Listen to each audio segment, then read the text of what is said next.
So here now via Skype, Republican Congressman Doug Collins, who is self-quarantined because he came in contact with someone who did contract the virus at CPAC this year. Congressman, good to see you tonight. What do you make of that report that says that most Americans will likely be exposed to coronavirus as you were, and are you still asymptomatic?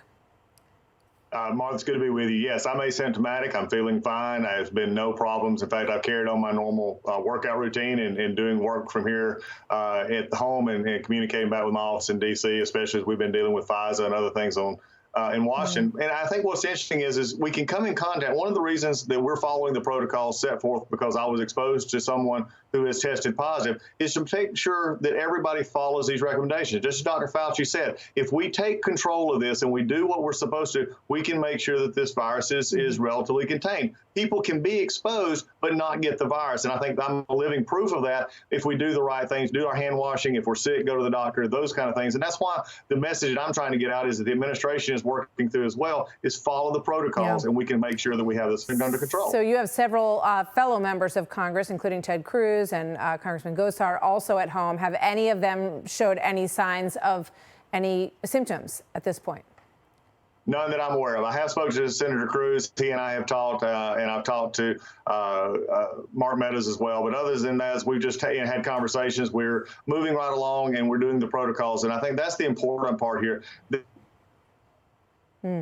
This is in the sense of doing the right things. But there's not a reason to be panicked. And I think that's the one thing we're trying to get across to people. So there was a report that there was a very tense meeting on Monday between the president and his Treasury Secretary, Steve Mnuchin. The president wants Jerome Powell at the Fed to be much more aggressive to stimulate the economy. Your thoughts on that and what we're going to see in terms of an economic program out of Congress? Well, the president's always put our economy first. That's one of the reasons why he was elected, and we've seen this happen before. One of the things that we need to do is make sure that if we do anything on Capitol Hill, it's directed in the right way. My concern is, it's like we have many times on Capitol Hill, we react on the emotion and feelings of a moment instead of the actual practicality. So any economic issues that we deal with need to be directed at those who would benefit from it and not just simply a blanket pattern to cover what may be. And so that is, I think, the concern. The president wants to see our economy continue to do well. I think we're going to see that happen. But we'll see how it works out on the Hill. You know, just quickly before I let you go, I spoke to two New Jersey doctors today.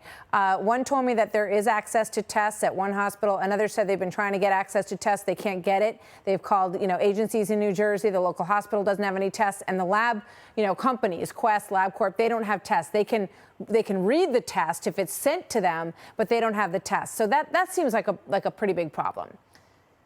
Well, we're being told, and I think this is an interesting issue, and I would love to hear more about it, but we've been told that anybody who needs a test is getting the test. And I think that's concern because if you have a doctor who has a patient who is symptomatic, who is showing signs, we have been told through the CDC that those tests are available. What they're not testing for is folks who are not symptomatic like myself, and that may be the disconnect there that we're looking at. But if everybody has the test, and the vice president has also said today that they have removed the cost from these tests, not just from Medicare, Medicaid, but from all private insurance as well. So everybody who needs to get tested, they need to go get tested. Well, it seems like there's some hiccups in that part of the plan, and I think that's pretty important. So hopefully that's going to be remedied shortly. Congressman, thank you very much. Stay well. Good to see you.